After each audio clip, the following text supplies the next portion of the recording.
16 borrowing cost. Borrowing cost क्या होता है? Meaning borrowing cost is interest, processing charges incurred on borrowing. जब भी हम कोई अमाउंट बोरो करते हैं तो जो इंटरेस्ट होता है जो हम पे करते हैं, या जब हम कोई अमाउंट बोरो करते हैं तो हमारे प्रोसेसिंग चार्जेस भी लगते हैं. तो इंटरेस्ट का खर्चा, प्रोसेसिंग चार्जेस, ये जो होते हैं इन दोनों को हम बोरोइंग कॉस्ट कहते हैं. तो ये थी बोरोइंग कॉस्ट की definition. Now we are going to see qualifying asset की डेफिनेशन. क्वालिफाइंग एसेट क्या होता है? Qualifying asset are those assets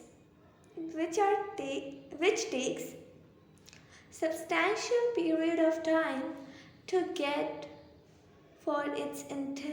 ready for its intended use. तो क्वालिफाइंग एसेट वो एसेट्स होते हैं जिनको बनाने में, उसको रेडी करने में, इसके इंटेंडेड यूज़ के लिए हमें सब्सटैंशियल पीरियड ऑफ टाइम लगता है, यानी कि मेजर पीरियड, यानी कि बहुत ज़्यादा टाइम लगता है. सब्सटैंशियल यानी कि इम्पोर्टेंट, बहुत ही ज़्यादा टाइम लगता है किसी भी एसेट को क्रिएट करने के लिए, किसी भी एसेट को रेडी करने के लिए, इसके इंटेंडेड यूज़ के लिए. तो जो एसेट बहुत टाइम बाद क्रिएट होते हैं उसे हम क्वालिफाइंग एसेट कहते हैं. तो qualifying asset are those assets which takes substantial period of time to get ready for its intended use. जो substantial period of time लेते हैं अपने intended use के लिए, get ready होने के लिए. तो substantial period of time यानी कि बहुत ज़्यादा time, major time, important time. तो ये बेसिकली होता कितना टाइम है? तो इसको जनरली नॉर्मली हम बोल सकते हैं कि 12 महीने. तो वो एसेट जो 12 महीने के बाद क्रिएट होते हैं तो उन्हें क्वालिफाइंग एसेट बोलते हैं. एंड जो 12 महीने के अंदर अंदर ही क्रिएट हो जाते हैं तो उन्हें हम क्वालिफाइंग एसेट नहीं बोलते हैं. तो क्वालिफाइंग एसेट में आता क्या क्या है? क्वालिफाइंग एसेट में आता है PPE, intangible asset and inventory. तो क्या एक इन्वेंट्री भी क्वालिफाइंग एसेट हो सकता है? हाँ, हो सकता है. एक PPE क्वालिफाइंग एसेट हो सकता है? हाँ, हो सकता है. एक इंटेंजिबल एसेट क्वालिफाइंग एसेट हो सकता है? हाँ, हो सकता है. फॉर एग्जांपल, एक हमारी मशीनरी है जिसको क्रिएट करने के लिए, ये एक हमारा प्लांट है जिसको क्रिएट करने के लिए हमें 12 मंथ से ज़्यादा का टाइम लग रहा है, तो उसे हम क्वालिफाइंग एसेट बोल सकते हैं, राइट. एक हमारा सॉफ्टवेयर है, राइट, इंटेंजिबल एसेट, जिसको डेवलप करने में हमें 12 महीने से ज़्यादा का टाइम लग रहा है, तो उसे भी हम क्वालिफाइंग एसेट बोल सकते हैं. एक हमारी इन्वेंट्री है, फॉर एग्जांपल वाइन को क्रिएट करने में बहुत टाइम लगता है, तो एक हमारी इन्वेंट्री है, वाइन को हम क्रिएट कर रहे हैं, उसको क्रिएट करने में 12 मंथ से ज़्यादा का टाइम लग रहा है, तो उसे भी हम क्वालिफाइंग एसेट बोल सकते हैं. तो ठीक है, तो एक क्वालिफाइंग एसेट को क्रिएट करने में जो भी हम अमाउंट बोरो करते हैं और उस पर इंटरेस्ट देते हैं, प्रोसेसिंग चार्जेस देते हैं, तो उसको हम बोरोइंग कॉस्ट कहते हैं. ठीक है. तो अकाउंटिंग ट्रीटमेंट क्या होता है बोरोइंग कॉस्ट का? अगर वो क्वालिफाइंग एसेट के लिए स्पेशली लिया था वो बोरोइंग कॉस्ट, यानी कि हम जब लेने गए थे बोरोइंग, तभी हमने बोल दिया था कि हम ये एसेट के लिए ले रहे हैं, स्पेसिफिकली उसी एसेट के लिए लिया है, मतलब आपका इंटेंशन उसी एसेट के लिए था लेना, तो हम उस जो बोरोइंग कॉस्ट है उसको हम उस एसेट में कैपिटलाइज कर देंगे. बट अगर हमने उस एसेट के लिए नहीं लिया था, हमने हमारे स्पेसिफाइड एसेट के लिए नहीं लिया था, ऐसे ही ले लिया था, ऐसे शौक चल रहा था बोरोइंग्स लेने का, तो हम P&L में ट्रांसफ़र कर देंगे जो बोरोइंग कॉस्ट होगा, यानी कि इंटरेस्ट एंड प्रोसेसिंग चार्जेस.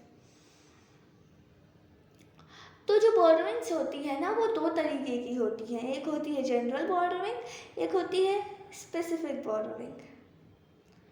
तो लाइक अदर्स में मैंने ऊपर बात की थी कि जो हमने लिया भी नहीं है एसेट के लिए और हमने एसेट में यूज़ भी नहीं किया, तो वो अदर्स में आएगा, राइट।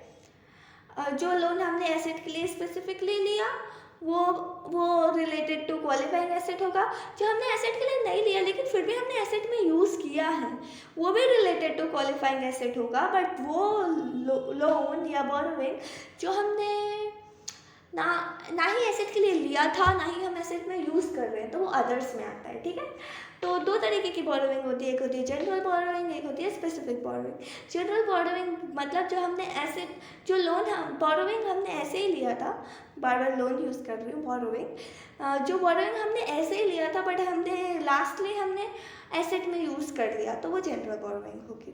बट एक ऐसी बोरोइंग जो हमने लिया ही एसेट के लिए था वो स्पेसिफिक बोरोइंग होगी। तो इसका ट्रीटमेंट कैसे करेंगे? तो जनरल बोरोइंग जो हमने ऐसे ही लिया था बट हमने एट लास्ट हमने एसेट में यूज़ कर लिया, तो हम क्या करेंगे, वेटेड एवरेज कॉस्ट का यूज़ करके हम उसके बोरोइंग कॉस्ट को कैपिटलाइज कर देंगे। और रही बात स्पेसिफिक बोरोइंग की, तो हम उसमें स्पेसिफिक बोरोइंग के स्पेसिफिक रेट दिए गए होंगे, तो जो रेट पे हम इंटरेस्ट पे कर रहे हैं तो उसको हम कैपिटलाइज कर देंगे। हम कैपिटलाइज करना कब चालू करेंगे बोरोइंग कॉस्ट को? Commencement of capitalization. जब बोरोइंग कॉस्ट इनकर्ड होगा, जो क्वालिफाइंग एसेट पे क्वालिफाइंग एसेट पे भी एक्सपेंस इनकर्ड होगा, और जो एक्टिविटीज़ है क्वालिफाइंग एसेट की वो बिगिन हो गई हैं, जैसे कि प्लानिंग एक्टिविटीज़, यानी कि किसी भी बोरोइंग कॉस्ट को एसेट में कैपिटलाइज करने के लिए हमें 3 कंडीशन देने होंगे। पहला, क्या बोरोइंग कॉस्ट इनकर हो रहा है? हाँ हो रहा है, इंटरेस्ट जा रहा है। क्या हमारे एसेट में खर्चा लग रहा है? हाँ लग रहा है।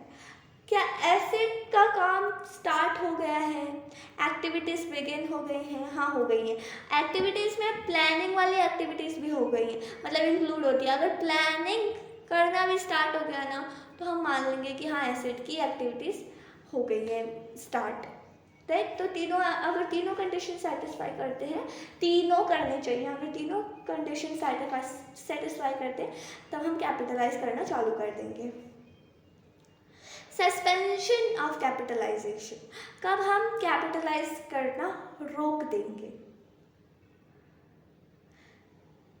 वहाँ पे था कमेंसमेंट, कब चालू करेंगे, और यहाँ पे कब रोक देंगे, सस्पेंड कर देंगे कैपिटलाइज करना।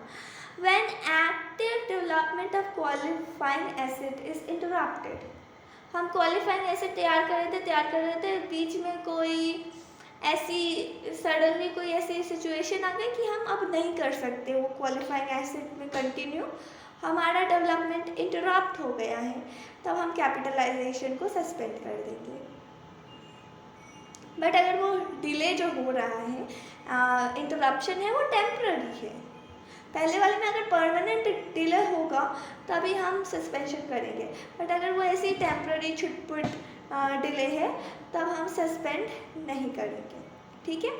Suspended period interest is transfer to P&L account, तो जो सस्पेंडेड पीरियड है, हमने रोका हुआ है हमारा वो डेवलपमेंट ऑफ क्वालिफाइंग एसेट हमने रोका हुआ है, तब इंटरेस्ट अपने आप थोड़ी रुक जाएगा, इंटरेस्ट तो जाएगा ही जाएगा, बोरोइंग कॉस्ट तो जाएगा ही जाएगा, तो उस टाइम हम कैपिटलाइज नहीं करेंगे, उसको P&L में चार्ज कर देंगे।